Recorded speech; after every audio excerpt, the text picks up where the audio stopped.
Hola, quisiera darte una cordial bienvenida a este curso. Es un curso introductorio para preparar para el examen de admisión de la Universidad de Antioquia, Universidad de Cartagena y Universidad del Cauca. Vas a ver que se trata de una experiencia maravillosa en la que vamos a resolver algunos problemas e igualmente nosotros con exámenes reales y vamos a abordar algunos temas directamente relacionados con los propuestos por estas universidades para prepararte para el examen de admisión. Entonces, sin más preámbulo, pues vamos a comenzar en este momento con la solución de algunos problemas del simulacro que tú puedes descargar directamente de esta página. Vas a ver que se encuentra un link. Tú lo puedes descargar en formato PDF e imprimirlo.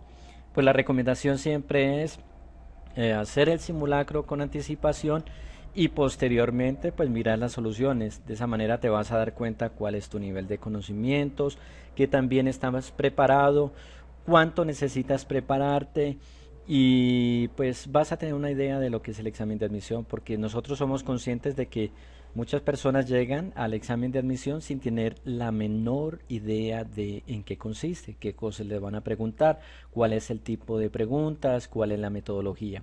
Entonces, con esta experiencia nosotros queremos compartir un poco cómo puedes pensar en la solución de problemas. Entonces, de una manera, digamos, informal, pues vamos a empezar, por ejemplo, con la solución del primero de los puntos que dice en la figura, la pregunta 41, se tiene tres cubos de lados L, L medios y L cuartos respectivamente, entonces el volumen de la figura es. Entonces ahí pueden observar las respuestas y me gustaría observar algo que me parece importante. O sea, por experiencia la mayoría de los estudiantes suelen responder la respuesta A como respuesta correcta. Precisamente esa no es, ¿no? Porque a veces creen que basta con sumar las longitudes de estos cubos, como ustedes pueden observar, L, L medios y L cuartos, y elevarlo al cubo para calcular el volumen. Pues está claro que eso no se podría hacer porque estaríamos calculando realmente el volumen de un cubo de longitud L más L medios más L cuartos.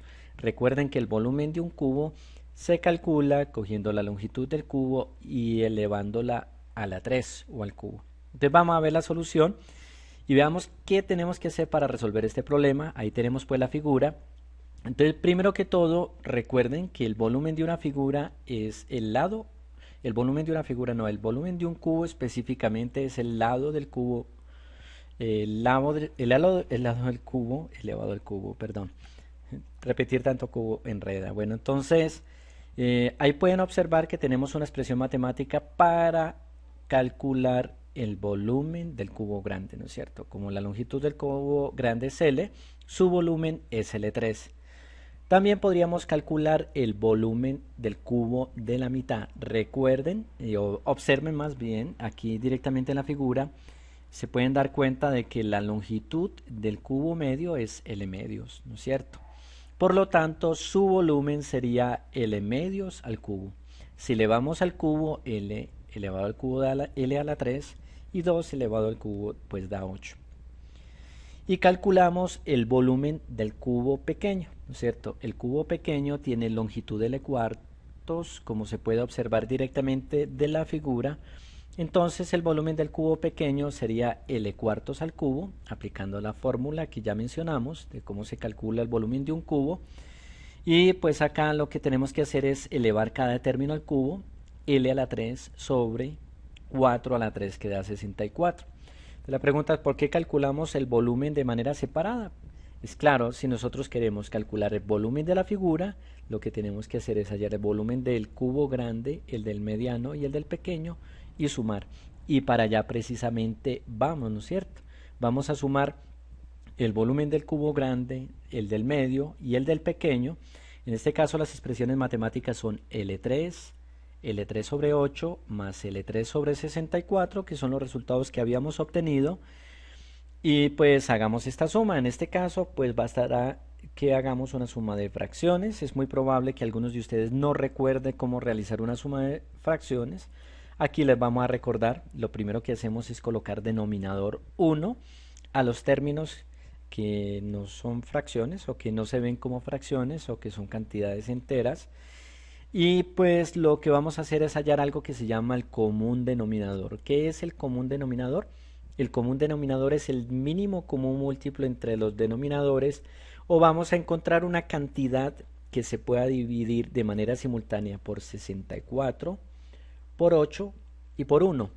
Un truco para poder encontrar esa cantidad, este es un método pues para hacer sumas y restas de fracciones, consiste en tomar el mayor de los denominadores y en verificar si el mayor de los denominadores, que en este caso es 64, está o no contenido en los otros denominadores. Aquí se puede ver, por ejemplo, que el 64 sí está contenido en el 8 y que claramente el 8 está contenido en el 64, es al contrario, y que el 1 está contenido en el 64. Por lo tanto, en este caso el mínimo común múltiplo es 64, ¿sí? Entonces, ¿dónde se pone el mínimo común múltiplo? Pues debajo de la raya fracción, y para seguir con el proceso, pues se divide el 64 entre cada denominador y se multiplica por el numerador, ¿sí? En este caso 64 dividido 1 es 64, por L3 da 64 L3, y 64 dividido 8 pues da 8, por L3 da más 8 L3, y 64 dividido 64 por L3 da L3. Hacemos la suma y miren que en este caso nos da 73 sobre 64, pues la suma de 64, 8 y 1, L al cubo, y precisamente esta es la respuesta correcta. Entonces ya ustedes pueden verificar entre las respuestas que tienen ahí cuál es. Esta sería precisamente la que tendrían que señalar. Bueno, vamos con las preguntas 42 y 43. Aquí tenemos que analizar una situación diferente. Nos dicen se forma un cubo grande con 27 cubos unitarios y se pintan sus 6 caras. Luego se parte el cubo en sus 27 unidades componentes. En este caso la pregunta 42 es el número de cubos que tienen exactamente 2 caras pintadas. Ahí tenemos las respuestas, 6, 8, 10 o 12. Entonces lo primero que tenemos que entender para poder resolver este problema es qué tenemos que hacer para construir un cubo mayor con 27 cubos más pequeños. Entonces aquí hay que tener en cuenta una clave, y es que para construir un cubo más grande con cubos más pequeños, siempre el cubo mayor va a tener un cubo perfecto de cubos. Voy a explicar qué es lo que quiere decir eso. Por ejemplo, si yo lo voy a construir de 2 cubos por 2 cubos por 2 cubos, yo multiplico el largo por el ancho por el alto, da 2 por 2, 4 por 2, 8. Es decir que yo puedo construir un cubo con 8 cubitos más pequeños. En ese caso 8 es un cubo perfecto. Esos números se llaman cubos perfectos. O puedo construir un cubo con 3 de ancho, 3 de largo y 3 de alto. Si multiplico el ancho por el largo por el alto, que es precisamente este caso, obtengo 27 cubos en total, ¿no es cierto? Es decir, que yo puedo construir un cubo con 27 cubos, teniendo en cuenta de que deberían ser 3 de ancho, 3 de largo y 3 de alto. Y ese valor de 27 es un cubo perfecto, ¿no es cierto? Ustedes pueden seguir pensando porque pueden encontrar en el examen problemas como estos, y pues en lugar de 27 cubos le pueden decir que deberían, voy a salirme del contexto del problema, deberían construir un cubo con 64. En ese caso sería de 4 por 4 por 4, y miren que 64 también es un cubo perfecto. Entonces, ¿cómo se obtienen los números que se llaman cubos perfectos? Cogiendo los números naturales y elevándolos al cubo. Entonces, miren, resolver este problema es bien sencillo observando la figura. Ya la hemos construido, ya sabemos que para tener un cubo de 27 cubos más pequeños se necesita un cubo de 3 por 3 por 3. Y en este caso, pues usted puede observar que en la cara frontal, o sea, en la cara de adelante, aquí, acá, acá y acá, estos cubos de la mitad, digámoslo así, son los que tienen 2 caras pintadas, ¿no es cierto? Los de las esquinas 3 y los del centro solamente una. Entonces ya sabemos que en la cara frontal de este cubo hay 4, en la cara de atrás pues deberían haber otros 4 cubos, así van 8 por este lado, Y vamos a encontrar otros 4 en las caras laterales, que serían este de arriba, este de abajo, son 2. No podemos contar estos 2 porque recuerden que estamos contando cubos, sino cuadrados. Entonces deberíamos contar el de arriba y el de abajo. Y lo mismo con respecto a la cara lateral izquierda. Daría uno arriba, otro abajo. Así serían 4. Y si sumamos 4 más 4 más 4 serían 12. Y esa es precisamente la respuesta correcta y la que ustedes deben señalar. 12. Muy bien. Y miren, ahora esta pregunta ya va a ser muy fácil para ustedes responderla si han entendido la dinámica de este tipo de problemas, ¿no es cierto? Va a ser muy fácil. Dice el número de cubos que tienen exactamente 3 caras pintadas. Las respuestas son 6, 8, 10 o 12. Nuevamente vamos a mirar la figura de nuestro cubo con 27 cubos más pequeños, ¿cierto? Que ya sabemos que se construye a través de un cubo de 3 por 3 por 3. 3 de ancho, 3 de largo y 3 de alto. Para que lo entiendan, el número de cubos en un cubo mayor se calcula multiplicando el número de cubos a lo ancho por el número de cubos a lo largo por el número de cubos a lo alto. Muy bien, entonces, ¿qué hay que hacer acá? Pues mirar que los cubos son los que están ubicados precisamente en las esquinas, ¿no? Entonces es muy fácil verificar cuántos cubos de las esquinas, que son los que tienen 3 caras pintadas, hay. Te miramos que en la parte de arriba hay 4 en las esquinas, en la parte de abajo hay otros 4 y el resultado entonces sería esta respuesta, la B8. Bien fácil. Bien, vamos con esta pregunta. Es una pregunta muy interesante, es una pregunta de algo así como criptografía. Y pues van a ver que el enunciado es un poco largo. Es muy probable que al inicio ustedes puedan tener algunas dificultades con este tipo de preguntas. Es normal, inclusive para nosotros como docentes, las primeras veces la primera vez que llegamos a ver un problema como estos, al principio uno suele enfrentarse con algunas dificultades, es normal. Pero la clave está en hacer lo siguiente. Primero, en entender muy bien los enunciados, en comprender las palabras, en saber hacer una síntesis del problema y en estar habituado a este lenguaje que es un lenguaje matemático. Bien, vamos a continuar con la lectura del problema y en la medida en que lo vamos resolviendo, ya iremos explicando qué cosas tenemos que hacer para poder entender cómo resolver este tipo de problemas, ¿sí? Entonces no se preocupen si al principio tienen dificultades, van a ver que no son tan complicados como parece. Dice, los cuadros con regiones sombreadas muestran una ley de formación con respecto a la posición de los cuadrados sombreados que puede identificarse, partiendo del cuadro inicial y siguiendo las 3 primeras iteraciones. Mira, ahí van encontrando términos que probablemente ustedes no estén muy familiarizados con ellos. Hay 2 cuadrados que permanecen fijos. Esta ley sirve para enviar mensajes en clave de la siguiente forma. Se selecciona una iteración determinada y a partir de ella se toman en el cuadro de letras aquellas que corresponden a las posiciones de los espacios sombreados a esa iteración. Las letras se escogen en orden en cada columna de arriba hacia abajo, iniciando con la columna de la izquierda y terminando con la columna de la derecha. Y en este orden se disponen en una fila de izquierda a derecha para su lectura. El arreglo obtenido puede tener o no sentido en el idioma español, pero sí para los que envían y reciben mensajes. Bueno, aquí estamos hablando ya de criptografía, enviar mensajes. Bueno, entonces hagamos como un resumen. Podemos empezar por ahí para poder entender bien esto. Miren que esta es la posición inicial y estas son las iteraciones. La primera, la segunda, la tercera iteración. Iteración quiere decir como el resultado de realizar algún tipo de operación, alguna actividad, alguna cosa, ¿no es cierto? En algo se obtiene algo a partir de una regla de formación.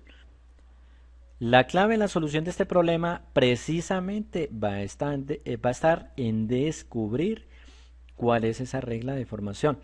Ahora, ahí yo estoy haciendo como un resumen del problema y otra cosa que hay que entender bien es cómo se leen las claves, ¿no es cierto? Ya lo veremos, pero bueno, nos podríamos adelantar un poco a eso. Por ejemplo, en la primera, recuerden que las claves corresponden a las letras que ocupan los cuadrados sombreados, de acuerdo con lo que dice el problema.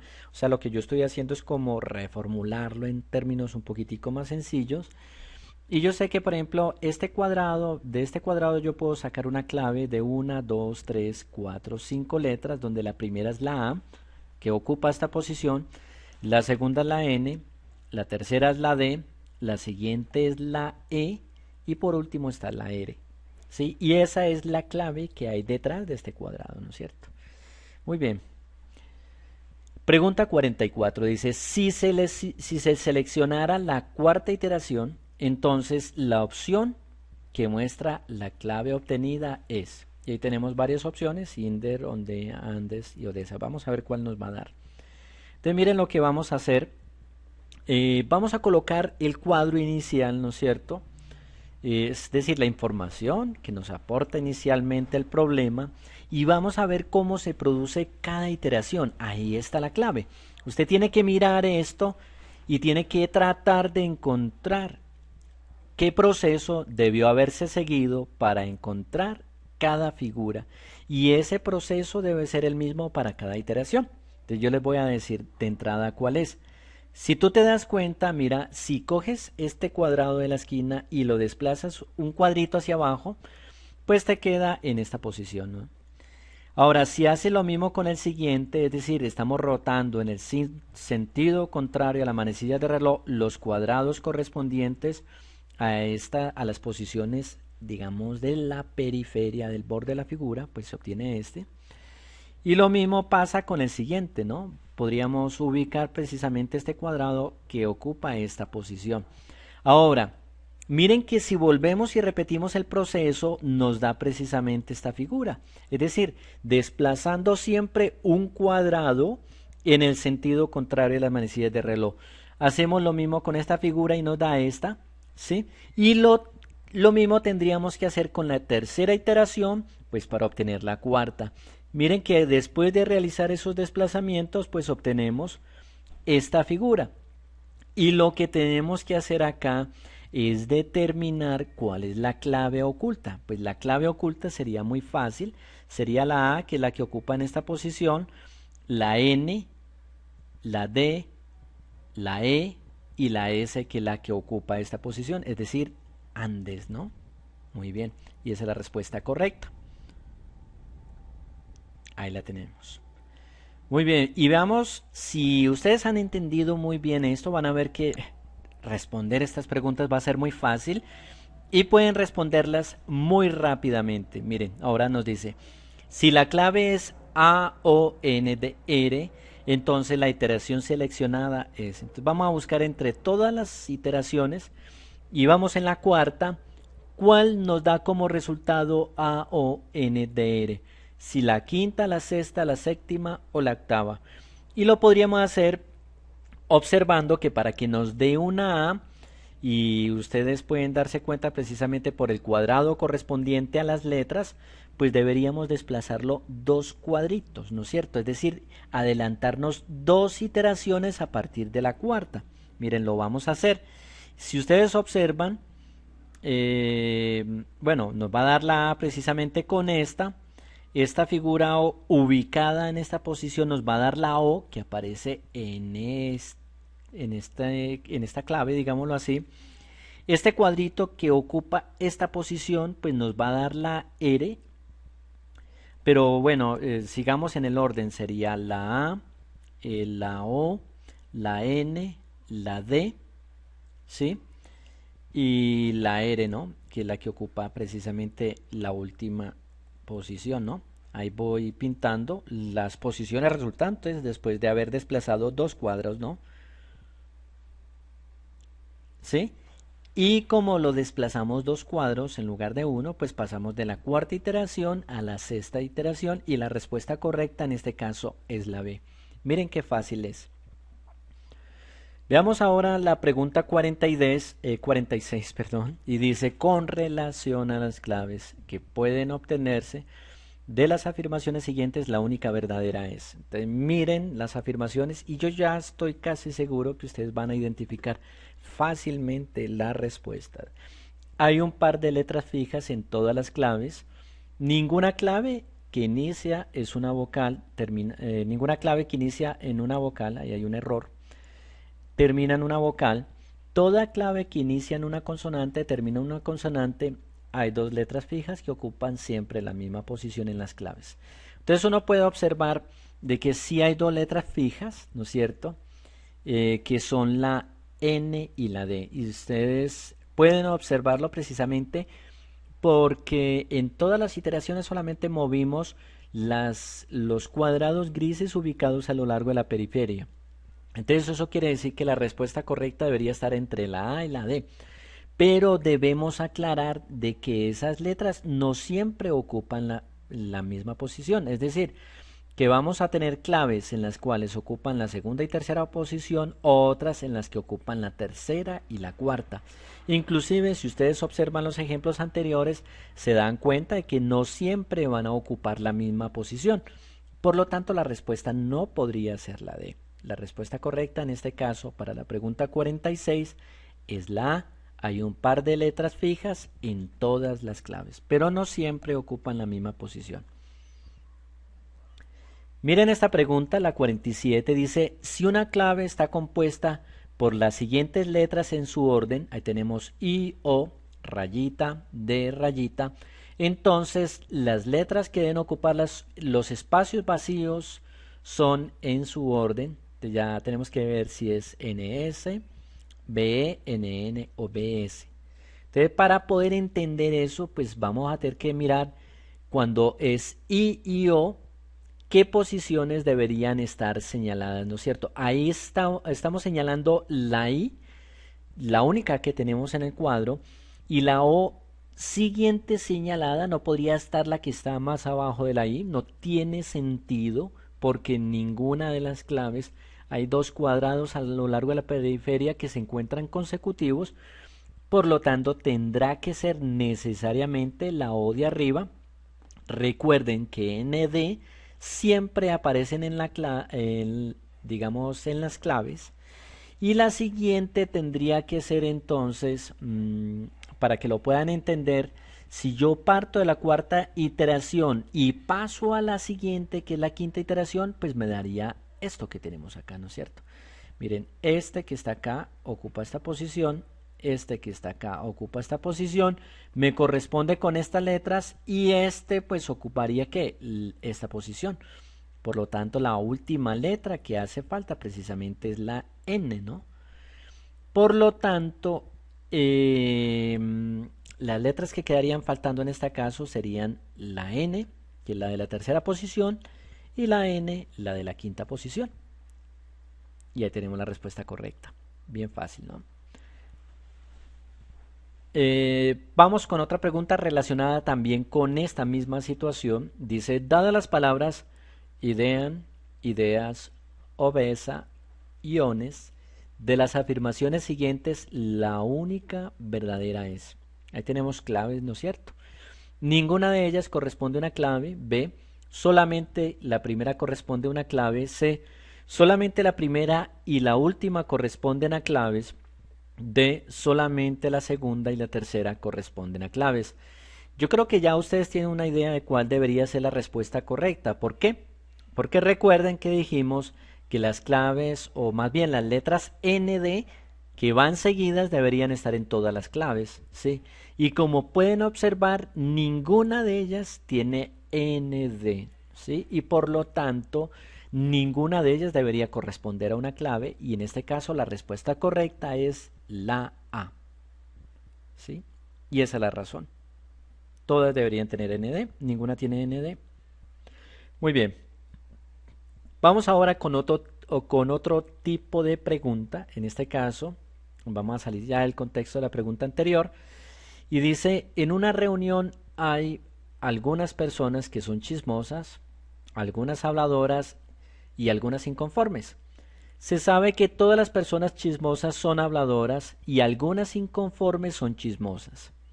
Sean X, Y, Z las siguientes proposiciones. En este caso, X es todas las personas chismosas son inconformes. Y, algunas personas chismosas no son inconformes. Y Z es algunas personas habladoras son inconformes. Tenemos tres enunciados y dice de las afirmaciones siguientes, o de las anteriores más bien afirmaciones son verdaderas. Tenemos que saber si solamente la X, si Y solamente, si Z solamente o si Y y Z solamente son verdaderas. Bueno, hay varias formas en las que tú podrías resolver este problema, pero yo te propongo un método que consiste en crear diagramas lógicos. Ese método es muy sencillo y vamos a hacer un diagrama en el que vamos a representar que algunas personas son habladoras y algunas personas son inconformes y que todas las personas chismosas son habladoras y algunas son inconformes y algunas de las inconformes son chismosas. Dicho de otro modo, nosotros tenemos que establecer como una relación de contención. Miremosla acá. Entonces, aquí tenemos las personas habladoras. Al interior tenemos que tener las personas chismosas, ¿sí? Vamos a aclarar por qué. Recuerden que en este enunciado dice, se sabe que todas las personas chismosas son habladoras, ¿no es cierto? Eso quiere decir que las personas chismosas están contenidas dentro del diagrama de los habladores, ¿no es cierto? Por eso establecemos esa regla de contención.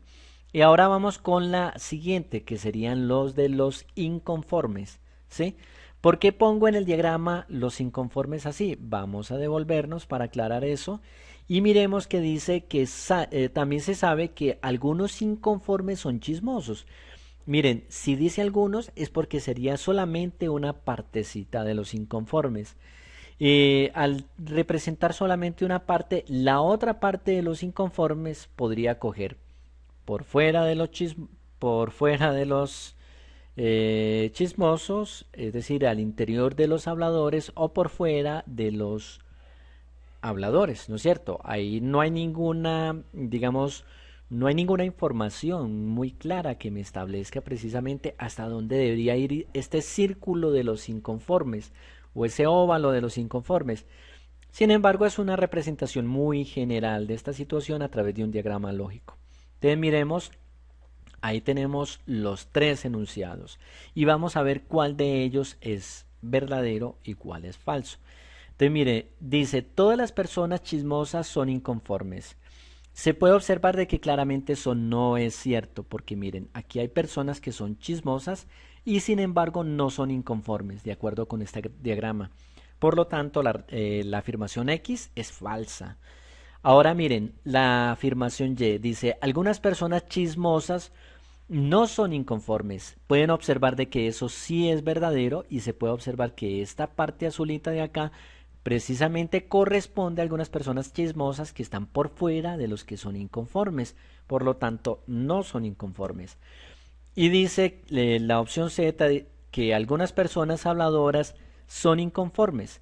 Entonces, observen que en esta parte de acá del diagrama, donde estoy señalando, representa a algunas personas habladoras que además también son inconformes, ¿no es cierto? No son todas, son solamente algunas, y por lo tanto también es verdadera. O sea que aquí hay dos afirmaciones verdaderas, que son Y y Z, y la respuesta correcta es aquella que dice que las afirmaciones verdaderas son Y y Z.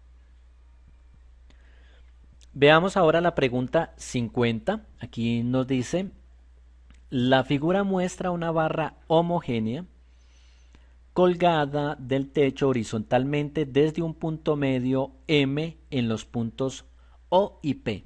Se colgaron las bolsas 1 y 2 respectivamente con monedas idénticas, pero en número diferente.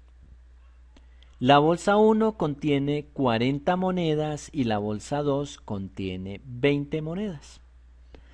Si alguien decide quitar 10 monedas de la bolsa 2 y colocarlas en la bolsa 1 para que la barra continúe horizontal, es necesario que A.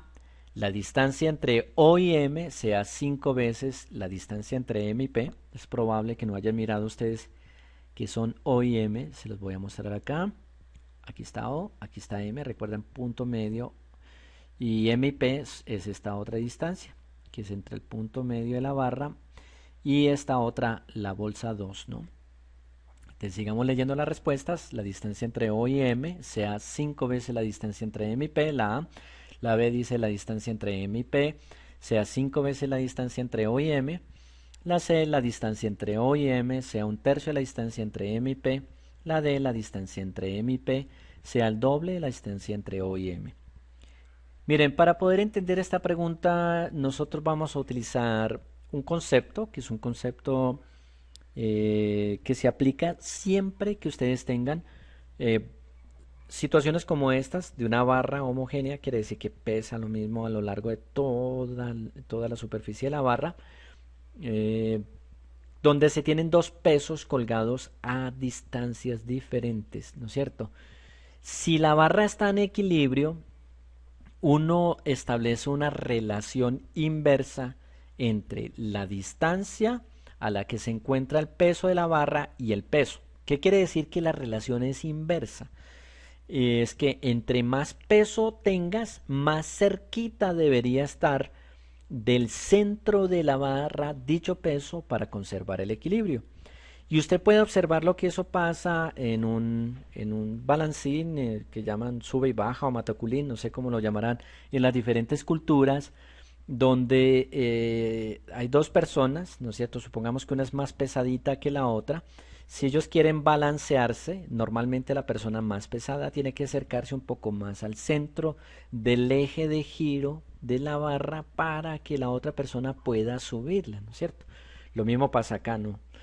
Ahora, eso es clave porque si la relación es inversa entre estas dos magnitudes, es decir, entre el peso y la distancia, les voy a decir una ley que siempre se cumple para barras de este tipo en equilibrio, es que siempre que usted multiplique el peso del colgado, digámoslo así, por la distancia a la que igual se encuentra del centro de la barra, dicho peso va a ser igual al peso, al otro peso multiplicado por su distancia. Es decir, si yo multiplico los pesos de cada bolsa por su distancia al centro, me va a dar igual. O sea, por ejemplo, en este caso, si yo multiplico 40 por la distancia entre O y M, debería ser igual a 20 por la distancia entre M y P. O sea, esa es una ley básica que tiene que ver con el hecho de que la relación entre estas dos magnitudes es inversa. Si usted no entiende muy bien esto, no se preocupe, lo importante es que debe saber de que esto siempre va a ser válido. Entonces vamos a hacer lo que nos dicen ahí, que es quitar 10 de la segunda y ponerlas en la primera. De esa manera, miren que la primera queda con 50 y la segunda quedaría con 10, ¿no es cierto? Y en este caso lo que vamos a hacer es aplicar lo que yo les dije, que si multiplicamos el peso por la distancia debería ser igual para ambas bolsas. Es decir, 50, que es el número de monedas de la primera bolsa, por la distancia entre O y M, debe ser igual a 10 por la distancia entre M y P. ¿Sí? Y esta es la ecuación que nosotros tenemos. Ahora, si nosotros dividimos a ambos lados de la ecuación por 10, usted podría despejar de múltiples maneras esta ecuación. Esta es una propuesta. Nos va a quedar que 50 sobre 10 da 5 y 10 sobre 10 da 1. Entonces 5 veces la distancia entre O y M debe ser igual a la distancia entre M y P. Bueno, y puede observarse que aquí la respuesta correcta es aquella que dice que la distancia entre M y P es 5 veces la distancia entre O y M. Eso se puede ver directamente en la ecuación donde dice MP igual a 5 veces OM. Pues leído precisamente al revés. Pregunta 51. En una empresa de transporte, el 30% de los empleados puede manejar taxi y el 24% puede manejar bus. Si 1/3 de los empleados que manejan taxi también pueden manejar bus, entonces el porcentaje de los empleados que no pueden manejar ni taxi ni bus es A 24%, B 42%, C 56%, de 58%. Entonces vamos a hacer aquí también un diagrama que nos permite representar precisamente esta situación. Vamos a utilizar también diagramas de Venn. Entonces para eso vamos a usar un óvalo que corresponde a los que conducen taxi, un óvalo a los que conducen bus. ¿Sí? Recuerden que esas son las dos situaciones precisamente que se describen acá. ¿Sí? Y recordemos estas afirmaciones que nos dice el 30% de los empleados puede manejar taxi. Eso quiere decir que un 30% debería ir en todo el óvalo del taxi, pero no sabemos de qué manera va distribuido entre el centro y esto. Pero sí sabemos que un tercio de los empleados que manejan taxi también manejan bus. Es decir, que ese un tercio de 30% que corresponde al 10%, es decir, 30 dividido 3, que da 10%, debería ir en el centro, que son un 10% de estas personas manejan taxi y bus, ¿sí? Y es lo que colocamos acá. Ya sabemos que como los de taxi son 30, pues nos quedarían faltando 20 para colocar los que únicamente manejan taxi. Y recordemos que el 24% puede manejar bus, pero como aquí ya tenemos un 10%, el resto, es decir, lo que le falta al 10% para llegar a 24, serían los que manejan bus, ¿sí? Serían 14%. Por lo tanto, pues si sumamos 20, 10 y 14 nos da el 44%. Y en este caso, pues lo que hicimos fue sumar estos tres números para encontrar cuál es el porcentaje total de los que manejan taxi o bus.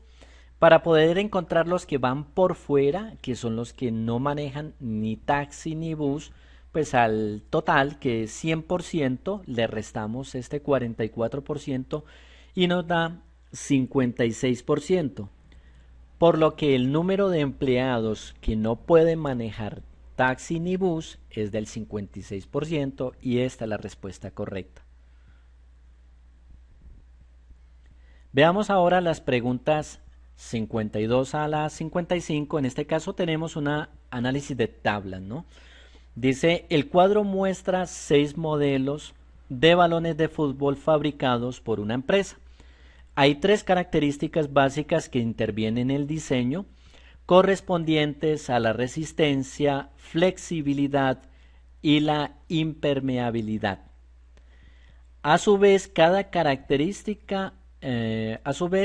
característica hay unos componentes específicos que la determinan. El símbolo V indica la presencia del componente en el modelo respectivo. Bueno, aquí se puede ver que hay 3 componentes para la resistencia, que son R1, R2 y R3. 3 componentes para la flexibilidad, que son D1, D2 y D3. Y 2 componentes para la impermeabilidad, I1 e I2.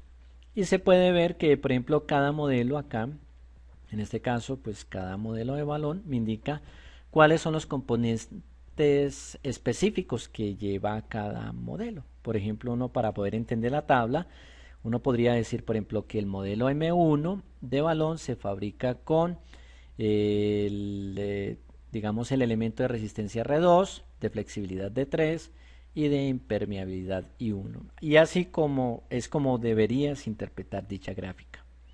Ahora vamos con la pregunta. Dice, si la fábrica quiere investigar cómo intervienen los componentes para determinar la resistencia, entonces los modelos que deben someter a estudio son, entonces queremos saber si son M1, M3, M4, M2, M4, M5, M1, M2, M5 o M2, M4, M6. Bueno, para poder entender este problema, colocamos nuevamente nuestra tabla y tengamos en cuenta que lo que quiere la fábrica es investigar cómo intervienen los componentes para determinar la resistencia, ¿no es cierto? Entonces usted debería escoger, miren, cuidado con esto, 3 modelos diferentes de 3 balones que tengan las mismas características en cuanto a flexibilidad e impermeabilidad, pero difieran o sean diferentes en la resistencia. O sea, la respuesta correcta debería corresponder a 3 modelos de balones diferentes donde la flexibilidad y la impermeabilidad son iguales, pero la resistencia es diferente. De esa manera, cuando tú haces tu experimento, el único diferente elemento de los 3 balones es la resistencia, y tu experimento te va a poder determinar cómo es la resistencia de esos balones, porque los otros factores, al ser iguales, no intervienen de alguna manera en las diferencias en cuanto al experimento. Bueno, podemos ver que los modelos que cumplen con esas características son precisamente M2, M4 y M5. Veamos por qué. Miren que, por ejemplo, M2 tiene estas características: flexibilidad D2 e impermeabilidad I1. M4 tiene las mismas características en cuanto a flexibilidad e impermeabilidad, que son de D2 e I1, y lo mismo pasa con M5. Entonces miren que cumple esa condición que dijimos ahorita. Y ahora miren la resistencia de M2, perdón, es R1, la de M4 es R2 y la M5 es R3. Las resistencias son diferentes, pero la flexibilidad y la impermeabilidad son iguales. Luego la respuesta correcta es precisamente la B. Pregunta 53. Si la fábrica quiere investigar cómo intervienen los componentes para determinar la flexibilidad, entonces los modelos que debe someter a estudio son. Entonces, aquí nuevamente aplicamos el mismo concepto, realizamos el mismo proceso para poder encontrar la misma solución. Entonces, miren, es muy fácil porque ya lo que queremos investigar es la flexibilidad. Entonces, ¿qué tenemos que hacer? Tomar 3 modelos cuya resistencia e impermeabilidad sean exactamente iguales, pero la flexibilidad sea diferente. Entonces vamos a buscar entre las respuestas cuáles son los modelos que cumplen con esas características. Miremos precisamente la respuesta en la primera, ¿no?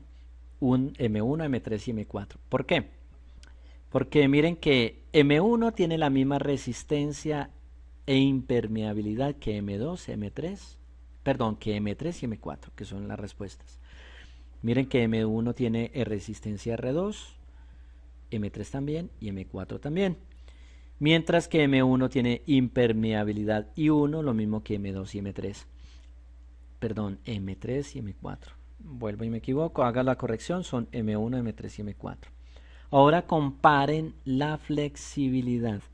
M1 tiene flexibilidad de 3, M3 tiene flexibilidad de 1 y M4 tiene flexibilidad de 2. Miren que las flexibilidades son diferentes. Las otras características son iguales.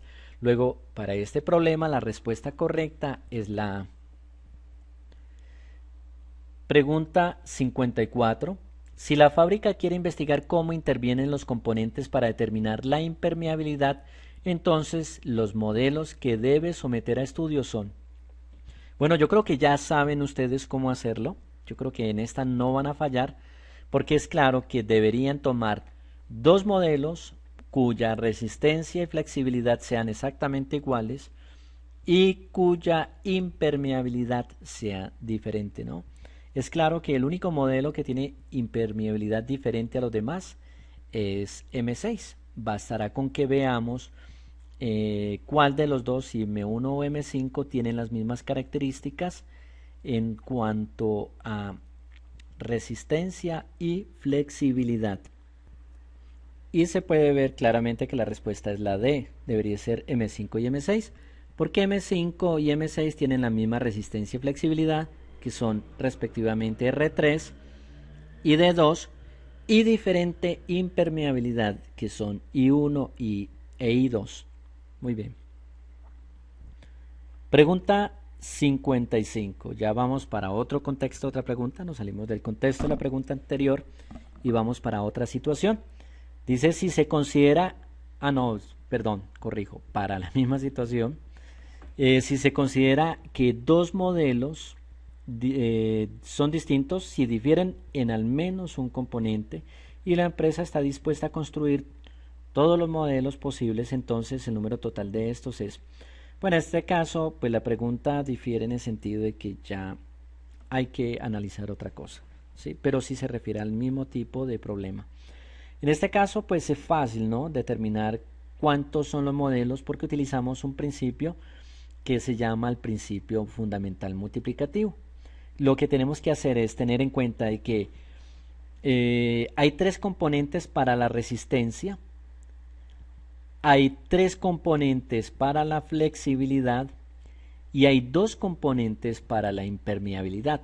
Lo que dice el principio fundamental multiplicativo es muy simple. Multiplique el número de componentes de resistencia, flexibilidad e impermeabilidad y le da el número total de modelos diferentes que usted puede fabricar, que en este caso la respuesta correcta sería 18. Vamos ahora para la pregunta 56. Dice, en la figura se muestran los resultados incompletos de los puntajes obtenidos en una prueba de matemáticas. Si el promedio de la clase fue 78 puntos, el puntaje que falta en la figura es. Entonces miren que tenemos una barra, o un diagrama de barras más bien, ¿sí? Un histograma. Las respuestas allí serían 82, 80, 77, 72. Y podríamos resolver este problema de dos maneras diferentes. Una es tomando las respuestas y ver con cuál de ellas nos da un promedio de 78 para la clase. O la otra es encontrando el valor correspondiente al puntaje de la pregunta, ¿no es cierto? ¿Sí? Primero que todo, antes de ir a resolver este problema, es muy importante que ustedes entiendan cómo interpretar este tipo de histogramas. Miren, es muy fácil ver que, por ejemplo, solamente un estudiante sacó 64 puntos, ¿no es cierto? Aquí se puede ver que 6 estudiantes obtuvieron 70 puntos, que 5 estudiantes obtuvieron este puntaje, que no sabemos cuál es, ni idea. Es el que tenemos que encontrar y ese es el que nos da la respuesta. Que 5 estudiantes obtuvieron un puntaje de 83 y que 3 estudiantes obtuvieron 92 puntos, ¿no? Entonces, no voy a optar por tantear la respuesta, sino que voy a optar por otro proceso, que es encontrar el valor de la pregunta. Y veamos cómo se haría. Primero que todo vamos a llamar n al número de alumnos. ¿Y cómo hallamos el número de alumnos? Pues es fácil, sumando los valores correspondientes en la gráfica a los valores verticales que aparecen directamente relacionados con cada una de las barras, ¿no es cierto? Y miren que los valores serían 1 para la primera barra, 6 para la segunda, 5 para la tercera, 5 para la cuarta y 3 para la última. Si sumamos esos valores, 1, 6, 5 y 3 dan 20. Ahora, ¿cómo se calcula un promedio? Aquí viene la clave en la solución del problema. Es fácil calcular un promedio en este caso. Lo que tenemos que hacer es multiplicar el número de estudiantes por el puntaje correspondiente a cada uno de los estudiantes, sumar esos resultados y dividir por el total de estudiantes, que ya sabemos que son 20, o el total de alumnos. Entonces miren que los valores de las gráficas, o de las tablas, o de las barras más bien, sería 1 por 64, que es un estudiante por 64 puntos que obtuvo él, más 6 por 70, más 5 por no sabemos cuánto, esto es lo que tenemos que encontrar, más 5 por 83, más 3 por 92, y nos tiene que dar el puntaje promedio, que son 78, que esto es lo que nos dio el problema. Recuerden que el puntaje promedio tiene que ser 78. Y aquí lo que tenemos es una ecuación donde hay solamente una incógnita y tenemos que encontrar el valor de esta incógnita, cuánto da. Para ello, pues miren, realizamos estos productos. En este caso yo recomiendo, en este examen tienen que ser muy buenos con operaciones matemáticas. Más adelante les puedo recomendar un programa que les puede servir para hacer este tipo de operaciones con rapidez en otra clase. Miren, aquí tienen 1 por 64 da 64, más 6 por 70 da 420, más 5 por el signo de interrogación, no se sabe cuánto es. 5 por 83 da 415, más 3 por 92 da 200. 76 sobre 20. Y lo que vamos a hacer acá es pasar sumar primero 64, 420, 415 y 276, que da 1175, ¿sí? Más 5 por no sabemos qué, debe dar 78, pasar el 20 que está dividiendo al otro lado a multiplicar. Recuerden que esto que estoy haciendo se llama una ley de transposición de términos en ecuaciones y que siempre es válido. O sea, usted tiene una cantidad dividiendo en una ecuación, la puede pasar al otro lado a multiplicar. Y lo que vamos a hacer ahora es coger el 1115 que está sumando, lo pasamos a restar. Esa es otra ley de transposición de términos en ecuaciones. Lo que suma pasa a restar al otro lado, pues hacemos la resta. 1560 menos 1175 da 385. Y este 5 que estaba multiplicando a este valor que no sabemos cuál es, pasa al otro lado a dividir, ley de transposición de términos en ecuaciones. Si usted divide 385 entre 5 da 77. Y ese es precisamente el valor que quedaba faltando y es la respuesta correcta. La respuesta correcta entonces para esta pregunta es 77. Vamos a analizar esta otra situación, problema. En este caso vamos con las preguntas de las 57 a las 61. Van a ver que el enunciado es un poco largo, pero en sí la solución, no sé, tal vez veamos de que no es tan complicada, ¿sí? Solo que tiene mucha información y hay que tener en cuenta solamente algunos detalles. El diagrama muestra un elevador hidráulico de una serviteca, el cual funciona de la siguiente manera. Cuando se va a ubicar un vehículo sobre la plataforma, ésta desciende al nivel de la superficie. Para ello, el líquido que se encuentra en la cámara es vaciado totalmente por medio de la bomba en el tanque, el cual se llena completamente alcanzando su máximo nivel A, y el émbolo desciende hasta el fondo de la cámara. Entonces es muy importante que aquí le van mencionando un montón de cosas, que usted sepa que cuál es el émbolo, la altura del émbolo, ¿sí? Que es la cámara, la bomba, el tanque, el nivel de la superficie en el tanque, ¿no es cierto? Bueno, todas esas cosas. Aquí se sabe que el máximo nivel del tanque es A, lo dicen ahí. Bien, bueno, sigamos adelante. Para elevar la plataforma se inyecta el líquido desde el tanque a la cámara. Recuerden que esta es la cámara y este es el tanque. Aquí se eleva la plataforma cuando se mete el líquido acá, por medio de la bomba. La máxima altura que puede ascender el émbolo sobre la superficie del líquido es igual a L. Miren que esta altura corresponde precisamente a la altura del émbolo, ¿no? En cuyo caso el tanque queda completamente vacío, o sea, aquí no queda nada de agua, o líquido más bien. El elevador se puede detener en cualquier rango de la altura permitida. Designamos por H la altura entre la superficie y el nivel inferior de la plataforma. Miren, esto es lo que llaman ahí nivel inferior de la plataforma, y la altura, este sería como el nivel inferior de la plataforma. Bueno, la plataforma y el nivel inferior de la plataforma, más bien. Y designamos por H la altura entre la superficie y el nivel interior de la plataforma inferior, y por N el nivel del líquido del tanque. Bueno, aquí no nos enredemos con esos detalles, pero se puede ver claramente en el gráfico que N corresponde a la profundidad del tanque, ¿no? O al nivel del líquido, como lo llaman ahí. Bueno, si quedó claro, yo les voy a decir algo que les va a ayudar a resolver este problema.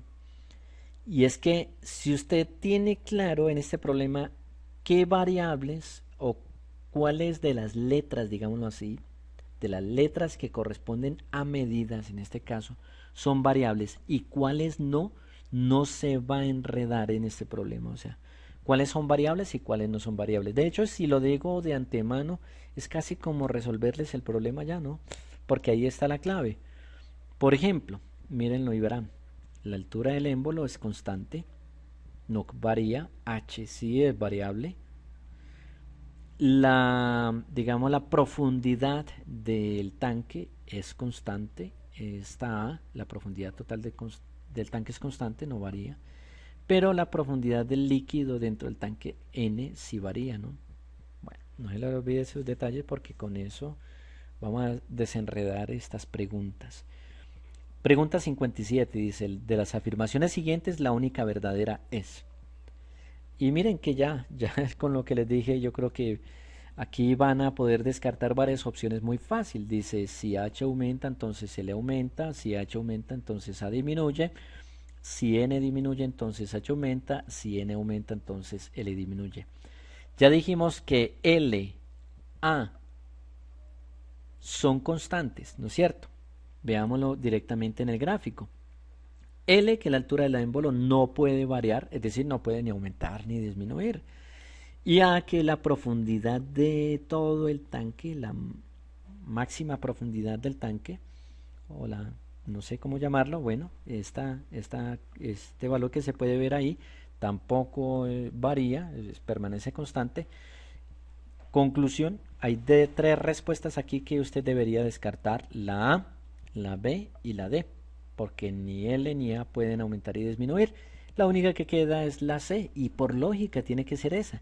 Claro, en el caso de que N disminuya, quiere decir que está disminuyendo el agua del tanque porque está llegando líquido a la cámara, el émbolo está subiendo y el valor de la altura H está aumentando. La respuesta correcta en este caso es la C.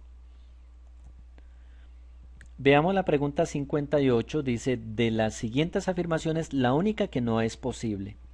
Y aquí también probablemente nos enfrentemos a una situación similar, ¿no es cierto?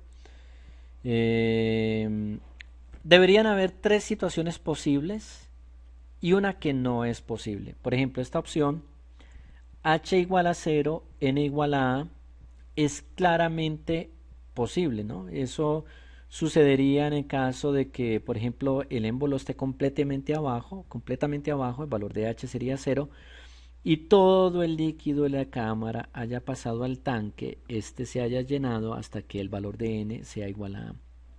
Entonces, esta opción A es perfectamente posible. Vamos a ver esta B que dice H, esto se le puede leer así desde el centro, les voy a enseñar. Se lee H mayor que 0 y menor que L. Miren que esto es perfectamente posible, ¿sí? Pero vamos a ver cómo es en relación con esta otra opción. ¿Por qué H puede ser mayor que 0 y menor que L? Porque precisamente el valor de H son valores que varían, son menores que la longitud L del émbolo y mayores que 0. No pueden ser mayores que la longitud del émbolo porque o si no el émbolo quedaría por fuera de la plataforma. Bueno, esta opción también es posible porque N también es mayor que 0, menor que A. Y por lo que acabé de decir, pues ya me adelanté, digámoslo así, H no puede ser mayor que L, miren, porque la altura no puede ser mayor que la altura del émbolo. En este caso, la plataforma habría salido, o el émbolo habría salido de la plataforma o del nivel de la superficie y se habría desarmado el aparato, por decirlo así, en el caso de que H sea mayor que L, ¿sí? Por eso esta opción no puede ser posible. Tampoco N puede ser, bueno, N pues sí puede ser menor que A, pero como esta no es cierta y aquí hay una I, si yo tengo una I, estas dos deberían ser ciertas para que esto sea cierto, ¿no? Si una de ellas es falsa, la afirmación es falsa. Por lo tanto, la única que no es posible es la D. Pregunta 59.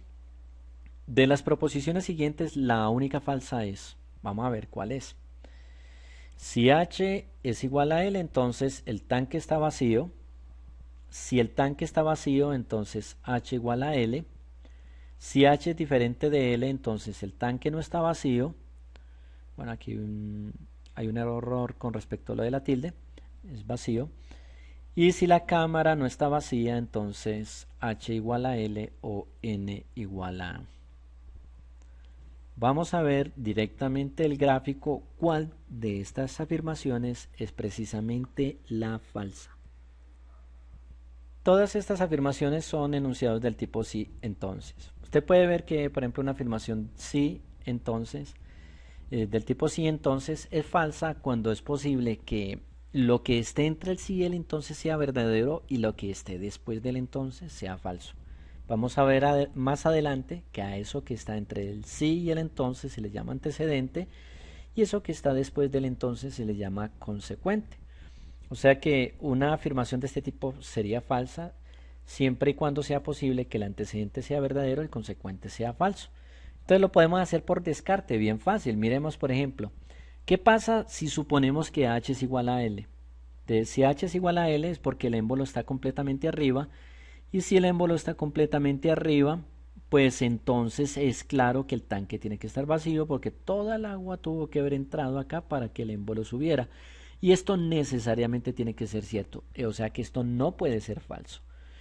Por lo tanto, la opción A no es la opción falsa. La B dice, si el tanque está vacío, entonces H es igual a L. Eso es claro que es cierto, es como la A, es la misma cosa. Pues si el tanque no tiene agua es porque precisamente o líquido, porque todo el líquido está en la cámara y H es igual a L, es decir, el émbolo está completamente arriba. Esta afirmación también es verdadera. Veamos esta, la C. Si H es diferente de L, entonces el tanque no está vacío. Es claro que si H y L son diferentes es porque hay líquido en la cámara, pero también debería haber líquido en el tanque. Y el tanque no estaría vacío y por lo tanto esa afirmación también sería verdadera. Por descarte, si las tres anteriores son verdaderas, la única falsa tendría que ser la D. Y si usted quiere justificar, pues la razón es que cuando la cámara no está vacía, ¿no es cierto? Cuando la cámara no está vacía, no es posible que n sea igual a A. O sea, si n es digamos, diferente de A, y en este caso h es diferente de L, ¿no es cierto? La cámara podría darse estas dos cosas, el contrario de estas dos cosas, h diferente de L y n diferente de A, o sea, que el consecuente sea falso y el antecedente verdadero y la afirmación como un todo sería completamente falsa, ¿no? Estamos suponiendo que la cámara no está vacía y sin embargo puede darse el caso de que h sea diferente de L y de que n sea diferente de A.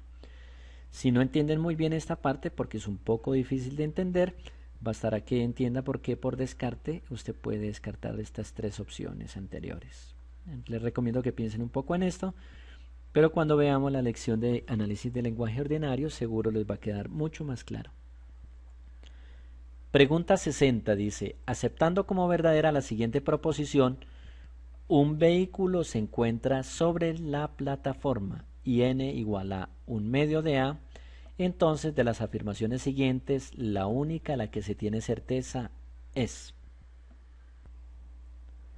Dice A, la bomba está enviando líquido del tanque a la cámara.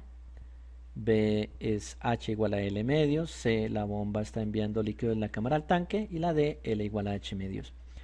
Bueno, realmente en esta situación usted no puede saber en qué dirección está viajando el líquido.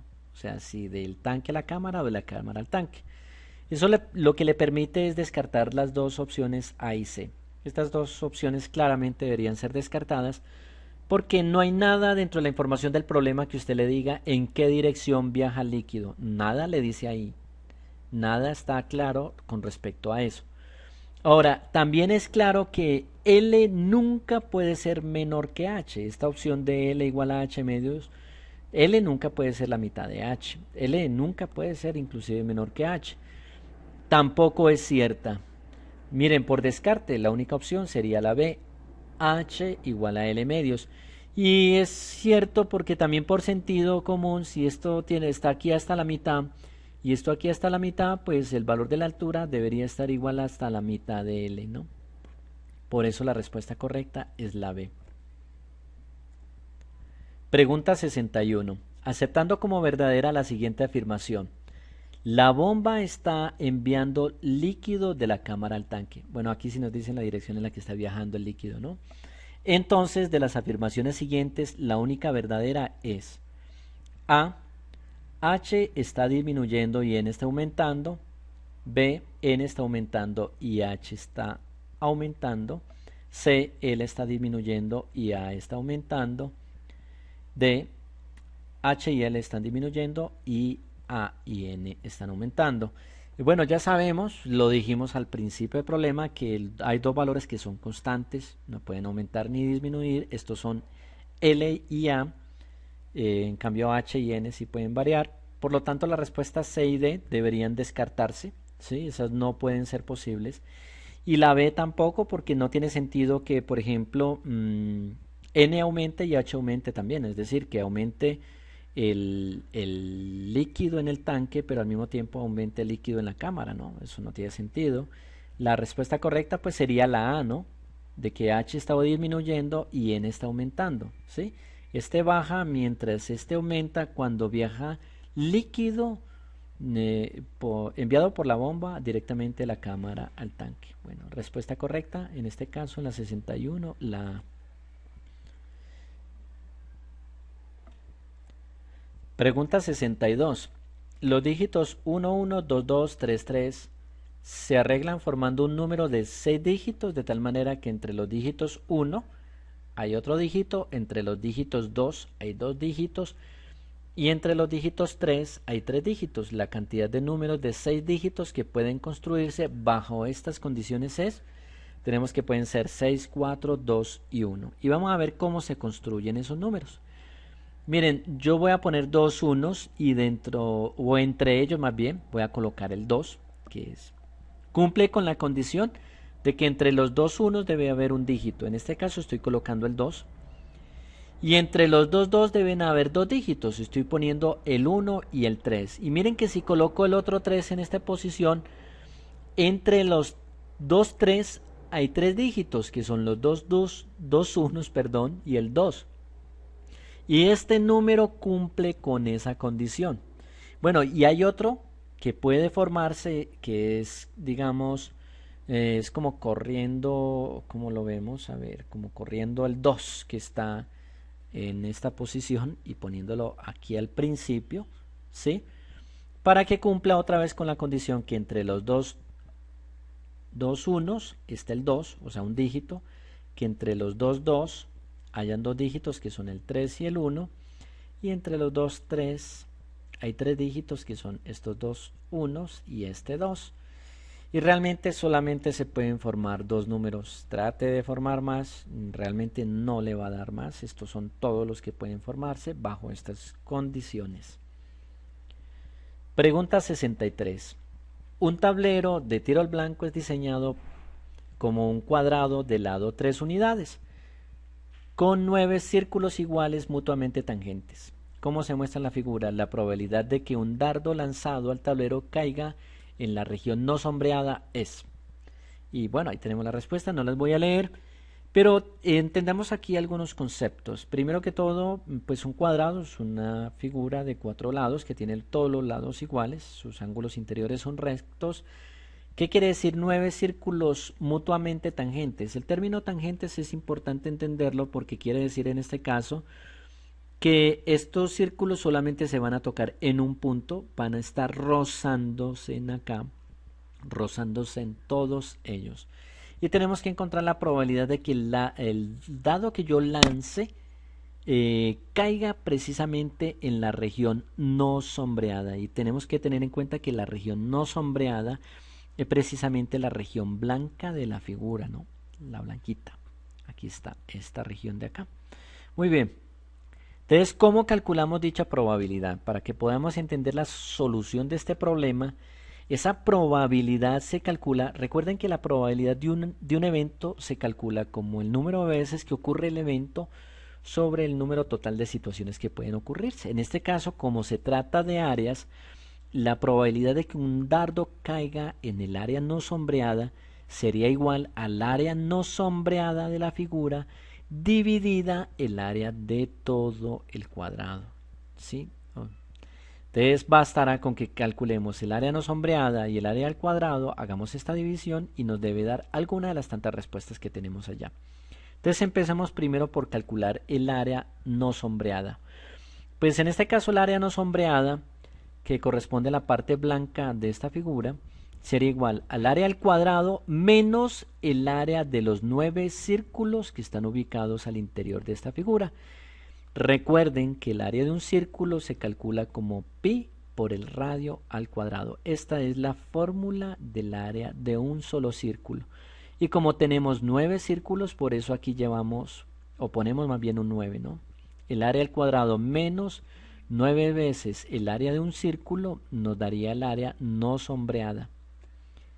Muy bien, entonces el área al cuadrado es 9 porque recuerden que cada lado vale 3, 3 por 3 da 9, el área de un cuadrado se encuentra multiplicando lado por lado, menos 9 pi r2.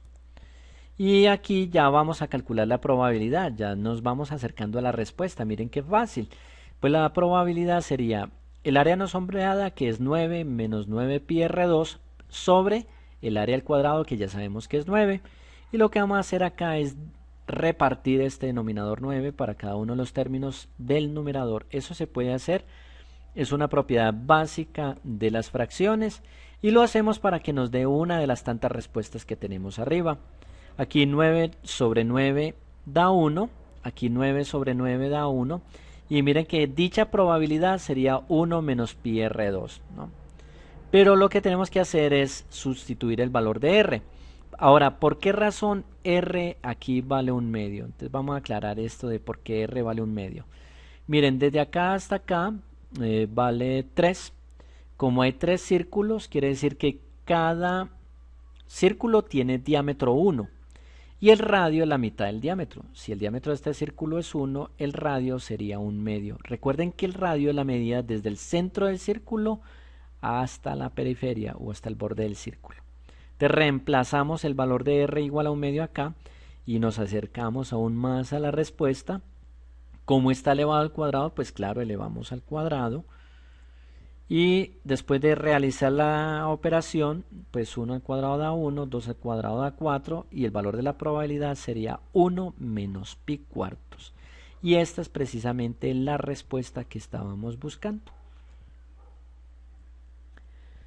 Muy bien, vamos a terminar con la pregunta 64. Aquí también tenemos una pregunta muy interesante, es una pregunta de lógica. Espero que los haya puesto a pensar bastante y pues ojalá hayan encontrado ustedes la solución y ojalá una solución bien simple. Miren lo que dice esta pregunta. Dice, Pedro, Saúl y Dani son sospechosos en un caso de robo. Se ha conocido que al menos uno de ellos es culpable. Si Saúl es inocente, entonces Dani también lo es. Pedro nunca haría un robo solo. Si Saúl es culpable, también lo es Pedro. Luego de las siguientes afirmaciones, la única posible es A. Saúl es el único culpable. B. Dani es el único culpable. C. Dani y Pedro son los únicos culpables. D. Saúl y Pedro son los culpables. Entonces vamos a analizar esta cuestión. Y yo les propongo algo, ¿no? Ustedes pueden encontrar muchas formas de analizar un problema como estos, pero a mí me gusta un método que nos va a ayudar a entender las soluciones. Cada respuesta vamos a ver si es posible o no, ¿sí? Hasta llegar con la que sí sea posible. Por ejemplo, veamos a ver si es posible que Saúl es el único culpable de acuerdo con la información que aporta el problema. Entonces recuerden que una de las afirmaciones del problema dice que si Saúl es culpable, entonces también lo es Pedro. O sea que si nosotros suponemos que la respuesta A es cierta, que Saúl es culpable, entonces aquí habría una contradicción, porque de acuerdo con esta afirmación, también Pedro tendría que ser culpable. Ya habrían dos culpables y estamos diciendo que Saúl es el único culpable. Eso contradice la información, luego esta situación no puede ser posible, descartada. Ahora vamos con la de Dani es el único culpable. Aquí tenemos una situación un poco más complicada de analizar. ¿Por qué?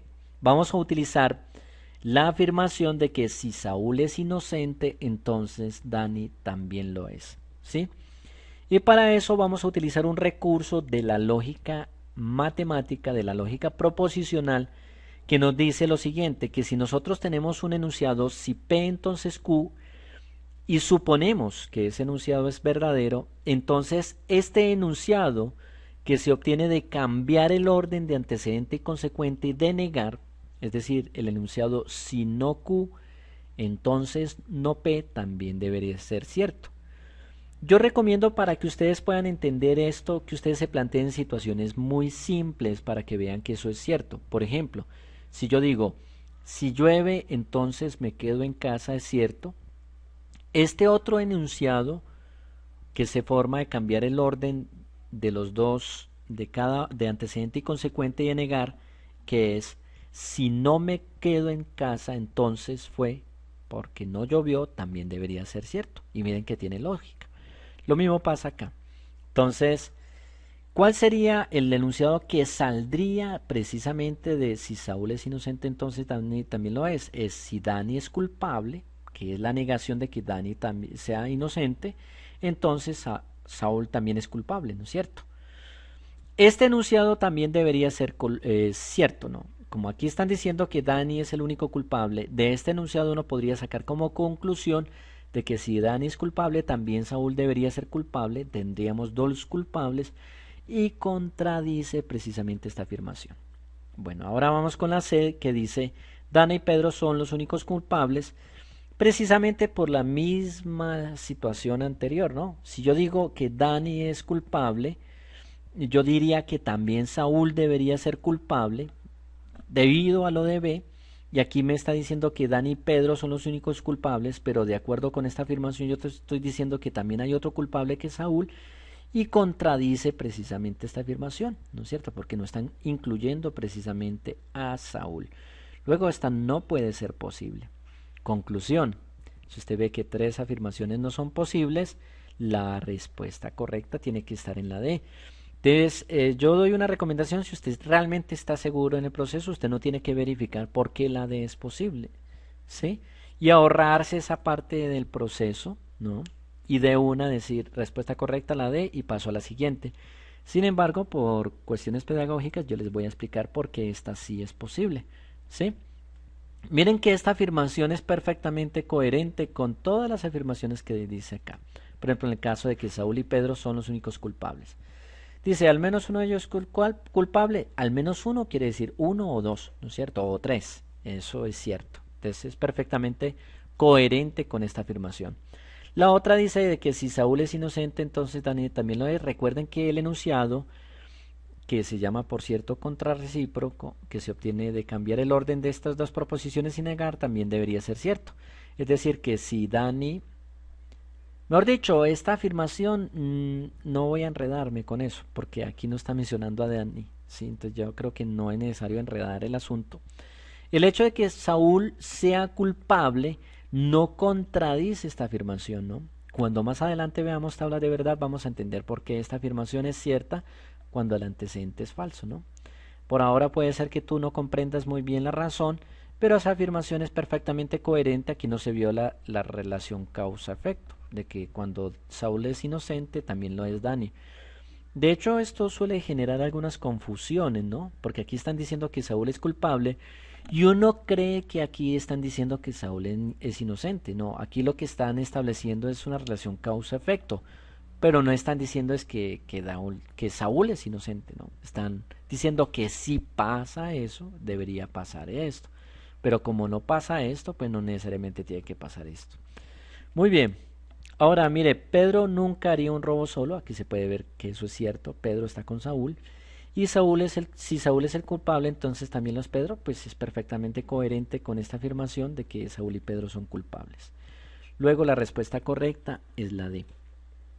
Muy bien, damos por terminado la prueba el día de hoy. Espero que ojalá ustedes hayan cogido su examen, lo hayan descargado, lo hayan impreso, lo hayan resuelto antes de mirar la solución a esta prueba. Estén atentos porque vamos a tener otra clase en la que vamos a mirar algunos temas sobre algunos puntos que tratamos precisamente en este simulacro. Se llama análisis del lenguaje ordinario. No te la pierdas porque los recursos van a estar muy buenos y estamos seguros de que vas a aprender mucho, mucho. Entonces, está atento precisamente al próximo correo que te llegue con esta información y que tengas un feliz día.